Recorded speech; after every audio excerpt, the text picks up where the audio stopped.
1971 সালে মহান মুক্তিযুদ্ধে 9 মাস রণাঙ্গনে বীর মুক্তিযোদ্ধারা পাকিস্তানিদের সাথে যুদ্ধ করে আমাদের বাংলাদেশের স্বাধীন করেছিল এবং পৃথিবীর ইতিহাসে একটি লাল সবুজের মানচিত্র অর্জন করেছিল।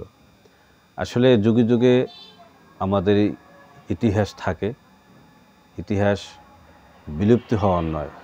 তারপরেও আমাদের মাঝে কিছু কিছু ইতিহাস আছে যেটি বিকৃত হয়, অপপ্রচার হয়। তবে আমি বর্তমানে আমরা দেখতেছি যে অনেকটা ইতিহাস বিকৃতির চেষ্টা চলতেছে এবং যখন একটা রাজনীতিক যখন যে দল ক্ষমতায় থাকে তারা তাদের মতো ইতিহাসটা কি করে, আবার ওই দলটা চলে গেলে আবার নতুন যে দল হয় তাদের মতো ইতিহাস তৈরি করে। তো এইটাকে আসলে আপনি কীভাবে দেখেন? এটা আসলে হওয়া উচিত নয়। আমরা আসলে মুক্তিযোদ্ধা চেতনায় বিশ্বাসী। আমাদের প্রথম ভাবতে হবে এ দেশটি আমাদের, এ দেশ বাংলাদেশ। এদেশের নাগরিক যে দল করুক, যে রাজনৈতিক মতাদর্শের থাকুক না কেন, রাজনৈতিক প্রতিপক্ষ থাকবে, স্বাভাবিক। গণতান্ত্রিক রাষ্ট্রে রাজনৈতিক প্রতিপক্ষ থাকাটাই স্বাভাবিক, অস্বাভাবিক কিছুই না। তারপরও আমাদের দিন শেষে আমাদের ভাবতে হবে এ দেশটি আমাদের, এ দেশটি আমাদের স্বাধীন দেশ। অতএব এখানে ক্ষমতায় থাকলে তাদের মতো করে ইতিহাস রচনা করা, আবার সেই দল ক্ষমতা থেকে গেলে অন্য কোনো দল এসে আবার তাদের মতো করে ইতিহাস রচনা করা, এটি আসলে আমাদের জন্য শুভকর নয় এবং এটি আসলে আমরা চাই না। আমরা চাই প্রকৃত ইতিহাস সংরক্ষণ হোক, প্রকৃত ইতিহাস নতুন প্রজন্মরা জানুক। আমাদের বাংলাদেশে যুগে যুগে কিন্তু ইতিহাস রচিত হয়েছে, আবার কিছু কিছু ইতিহাস নিয়ে আমাদের অভিযোগও আছে। তা আমরা সেই অভিযোগ আমরা চাই না, এই অভিযোগ আসুক। অন্তত মুক্তিযুদ্ধের ইতিহাস নিয়ে কোনো রকমের অভিযোগ থাকুক, এটি আমরা চাই না। আর নতুন প্রজন্ম, তাদের প্রতি আমাদের অনুরোধ যে তারাও প্রকৃত ইতিহাস জানুক। আসলে এখনও আমাদের বাংলাদেশে বীর সন্তানরা কিন্তু জীবিত আছে, অনেক ইতিহাসের বই আছে। প্রকৃত অর্থে এই বইগুলো নতুন প্রজন্মরা, তরুণরা বইগুলো দেখবে, পড়বে এবং এখনও যারা বীর সন্তানরা বেঁচে আছে তাদের কাছ থেকে, তাদের সান্নিধ্যে গিয়ে প্রকৃত ইতিহাসগুলো জানবে। যদি এই তরুণরা বা নতুন প্রজন্মরা যদি ইতিহাস না জানে, তাহলে কিন্তু একদিন ইতিহাস বিলুপ্ত হবে।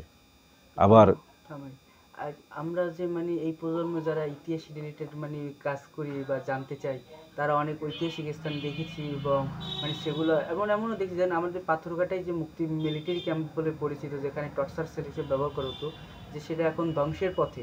তো আমরা যারা এই প্রজন্মের আছি বা এখন এটা নিয়ে জানার চেষ্টা করি, তারা কিছুটা হলেও দেখতে পাচ্ছি। বাট নতুন প্রজন্ম যারা জানার চেষ্টা করবে বা যাদের এই বিষয়ে আগ্রহ থাকবে, বা আমাদের নতুন প্রজন্মকে আমরা কি উপহার দিতে পারবো যে এই প্রকার আগুনিত উপরে ধ্বংসের পথে হয়তো বা আর 2-3 বছর পর বা 10-5 বছর পর ওইটা পুরোপুরি মাটির সাথে গুড়িয়ে যাবে বা তখন নতুন ইমারত বা এটি বাস্তব সত্য যে ইতিহাস কয়েক রকমের সংরক্ষিত থাকে। একটি হচ্ছে বইয়ের পাতায়, পত্রিকার পাতায় এবং কিছু স্মৃতি স্তম্ভ বা স্মৃতি ফলক বা ঐতিহাসিক ভবনগুলো। মুক্তিযুদ্ধে যে কিছু কিছু ঐতিহাসিক ভবন, স্থান, প্রকৃতি আছে, সেটি কিন্তু কালাক্রমে কিন্তু সেগুলো বিলুপ্ত হচ্ছে। তা আমরা চাই যে এই যে ইতিহাসের ঐতিহ্য বহন করা যে ভবনগুলো, এগুলো সরকার সংরক্ষণ করবে। তাতে কি হবে, তরুণরা বা নতুন প্রজন্মরা অন্তত এই ভবন বা এই পুরাকীর্তি অথবা মুক্তিযুদ্ধের সময় যে রণাঙ্গনের যে কিছু ইতিহাসগুলো, চিত্রগুলো যদি তরুণরা দেখে, হয়তোবা ওই দেখার ফলে তাদের আরও ইতিহাস জানার আগ্রহ বাড়বে। তো সরকারের প্রতি আমাদের অনুরোধ যে এই যে ঐতিহাসিক যে স্মৃতিগুলো, স্মৃতি ফলক বলি বা অন্য যে আপনার বধ্যভূমি বলি, এগুলো কিন্তু সংরক্ষণ করা দরকার। আমাদের পাথরঘাটায় সিংড়া বনিয়া সপ্তর্ষি একটা স্মৃতিসৌধ আছে বা বধ্যভূমি আছে, সেখানে কিন্তু অনেক মানুষ সেই ইতিহাস কিন্তু জানে। এবং তরুণরা যদি ওই জায়গায় গিয়ে অন্তত ওই বধ্যভূমিটা দেখে, তাহলে কিন্তু তরুণদের মাঝে কিন্তু আগ্রহ আসবে, আসলে এখানে কি কি ছিল, এখানে কতজন লোক মারা গেল, কিভাবে মারা গেল, তাদেরকে কি হত্যা করা হইলো, তাদের কিভাবে হত্যা করা হইলো, অর্থাৎ ইতিহাসগুলো তাদের জানার আগ্রহ থাকবে। তো সর্বোপরি হচ্ছে যে আমাদের দেশ একটি বাংলাদেশ, আমরা মুক্তিযুদ্ধে বিশ্বাসী।